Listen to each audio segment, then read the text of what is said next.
tentu juga kalau misalnya kita berbicara tentang iklim nih Pak, curah hujan yang tinggi di Bogor itu kan tentu menjadi pemicu juga ya Pak ya, pemicu utama mungkin bisa kita Ya. katakan. Terus kalau misalnya pola curah hujan ekstrim ini apakah terlihat akan permanen atau masih siklus tahunan juga Pak kira-kira dari cuaca yang seperti ini bisa kita katakan? Nah, sebetulnya begini, kalau kita mengantisipasi curah hujan, sebetulnya Jakarta yang sangat sensitif terkait genangan dan banjir itu jika di atas 100 mm. Jadi Ya. hujan lebat dan sangat lebat. Lebat dan sangat lebat. Sebetulnya hujan 2 minggu ini yang hari Senin lalu dan hari Minggu ini itu lebih banyak dipengaruhi oleh hujan lokal yang curahnya cukup tinggi. Nah, kemarin juga ada minggu lalu ada pengaruh dari wilayah hulu yang hujan juga cukup besar intensitasnya. Tetapi kalau melihat kondisi yang terjadi dalam 2 minggu terakhir ini itu menunjukkan bahwa intensitas curah hujan di Jakarta sangat tinggi dan Oke. dipengaruhi juga oleh faktor rob yang mempengaruhi wilayah pesisir sehingga mudah tergenang. Nah, jadi yang menjadi antisipasi yang harus kita lakukan untuk menyikapi bagaimana hujan ekstrim. Nah, ini yang paling ditakuti. Kalau udah ekstrim di atas 100 bahkan sempat ada 150, mudah-mudahan tidak terlalu berbahaya lagi lah gitu ya. Ini menjadi catatan penting. Bagaimana kemampuan Ki-nya, Ki Jakarta itu artinya Ki-nya sistem drainase kita untuk antisipasi Ki 50 tahunan atau Ki 100 tahunan gitu. Jika memang ada potensi Ki ya, misal hujan itu 100 tahunan, artinya potensi puncak 100 tahunan yang terjadi hujan ekstrim, selama sistem drainasenya masih bisa membackup, no problem. Tetapi yang menjadi pertanyaan, kan sudah dikemukakan, bahwa kapasitas sistem drainase kita ini harusnya ditingkatkan 3 kali lipat dengan membaca fenomena cuaca yang berubah terus-menerus dan kerusakan bentang alamnya gitu.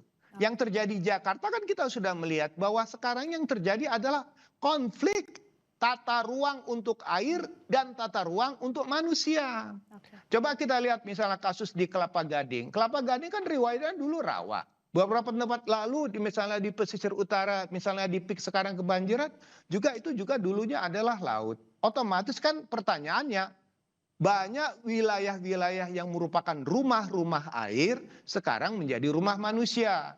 Jadi seakan-akan ketika curah hujan itu turun, air sudah tidak punya rumah lagi lah bahasanya. Artinya dia akan membanjiri semua kawasan atau permukiman yang dulu merupakan tempat air parkir atau tempat air ditampung.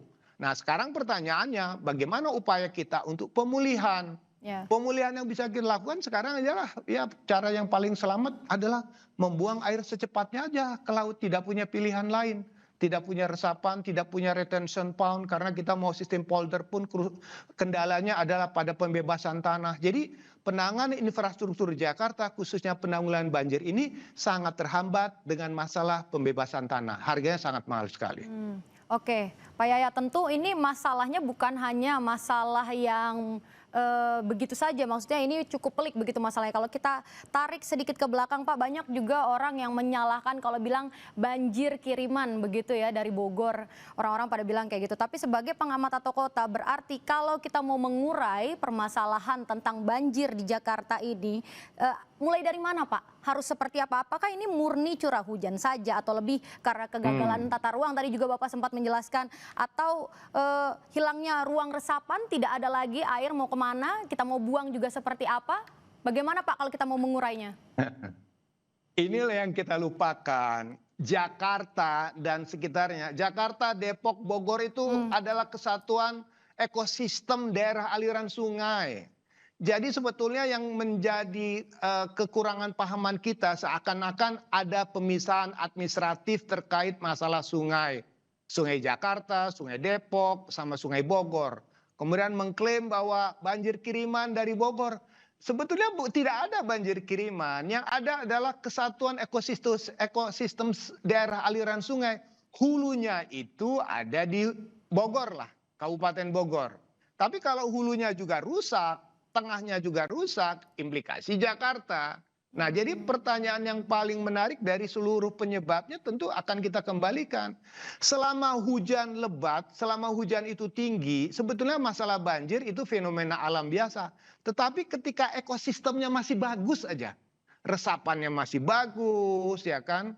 Kemudian sistem aliran airnya juga normal, berapapun besar itu, selama bentang alam itu masih menampung, no problem. Yang terjadi sekarang apa? Di hulunya juga sudah mengalami kerusakan, di tengahnya juga rusak, di wilayah hilirnya rusak. Jadi apa yang kita lakukan sekarang? Contoh misalnya, oh ada buat waduk Ciawi, waduk Sukamahi, udah kita bendung. Tapi pertanyaannya, berfungsi nggak secara maksimal?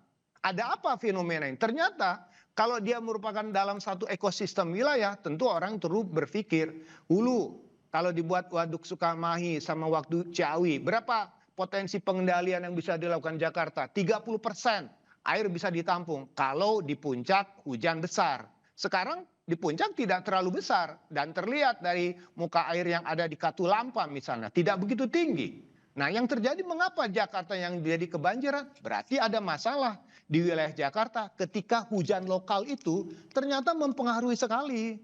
Jadi kalau misalnya sekarang yang terjadi, ya mungkin bisa dikatakan masih Jakarta tidak terlalu parah karena hari ini masih dipengaruhi oleh hujan lokal ya yang cukup tinggi.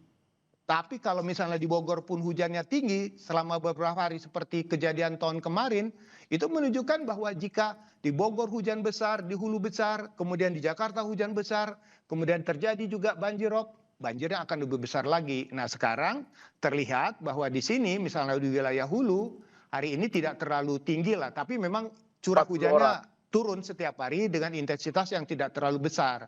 Tapi kalau di sini besar, pasti pengaruhnya pun bisa besar di Jakarta walaupun Jakarta tidak hujan. Di sini yang menunjukkan bahwa hari ini kita melihat Jakarta tanpa banjir kiriman pun sebetulnya sudah parah. Nah pertanyaannya, apa yang kita lakukan? Selama kita tidak mampu melakukan secara pendekatan struktur, bendungan, waduk, retention pond, orang berharap pada pendekatan non-struktur ya, pendekatan katakanlah budaya menjaga drainase, sampah, penghijauan. Tapi itu kan kurang begitu banyak diminati ya. Sekarang kita pendekatan struktur terus, bangun tanggul, bangun waduk, bangun pintu air, tapi masalahnya tidak selesai-selesai. Jadi catatan penting yang perlu kita cermati hari ini adalah ketika semua upaya sudah dilakukan, catatan evaluasi dari pengendalian air yang harus 3 kali lipat itu yang belum dijalankan sepenuhnya. Ketika itu belum dijalankan, orang berpikir modifikasi cuaca lah sebagai cara satu-satunya membuang air keluar dari wilayah Jakarta. Tapi akhirnya di musim hujan kita kebanjiran, di musim kemarau kita kekeringan. Nah, satu hal lagi yang menurut saya yang perlu kita lakukan ketika kondisi ini terjadi, ada baiknya kita mungkin kalau udah pasrah gitu ya, ya sudahlah kita mengajarkan kepada masyarakat saja bagaimana antisipasi kalau misalnya banjir ini terjadi, ya kita harus siaga 24 jam, tidak melakukan mobilitas keluar, menggunakan public transport, kemudian katakanlah work from anywhere atau from home gitu kan. Jadi menunggu saja, tinggal bagaimana sistemnya mampu menghilangkan banjir itu. Coba kita tanya kepada kapasitas sistem kita. Kalau sistemnya bagus semua, ribuan pompa bergerak semua, pintu air bergerak semua, berapa jam dia bisa mengurangi air yang tergenang? Kalau Jakarta sebagai kota global harusnya kan kita punya timeline yang bagus. Harusnya genangan itu tinggal kenangan, ya kan? Sekarang yang terjadi ya tetap aja dia menjadi genangan karena kita belum mampu membuat sistem bagaimana air secepatnya surut atau bisa dibuang ke laut secepatnya. Oke, Pak Yayat tadi juga Anda menyebutkan modifikasi cuaca itu sebenarnya seberapa efektif sih Pak? Ya sebetulnya modifikasi cuaca kan kita mencoba mempengaruhi potensi awan hujan yang tinggi. Nah artinya kita mencoba menggiring ya supaya potensi hujan yang ekstrim atau sangat lebat tidak terjadi di Jakarta dan sekitarnya.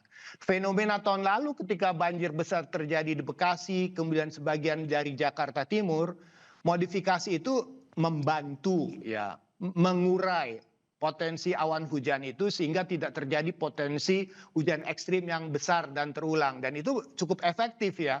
Seperti yang terjadi sekarang di banjir di Sumatera, ketika upaya pemulihan itu dilakukan di darat untuk menghilangkan sedimentasi lumpur yang demikian besar, pekerjaan di darat itu kalau tidak di backup dengan cuaca yang bisa menetralisir curah hujan supaya lumpur itu tidak membanjiri kembali, maka itu akan sangat mempengaruhi. Tetapi pertanyaannya, kalau misalnya BMKG mengatakan ada potensi hujan besar pada minggu depan, kita tanyakan kembali kepada Pemprov DKI, apakah memiliki anggaran tidak? Atau anggaran yang bisa dipercepat untuk mengantisipasi potensi banjir yang lebih besar ke depan.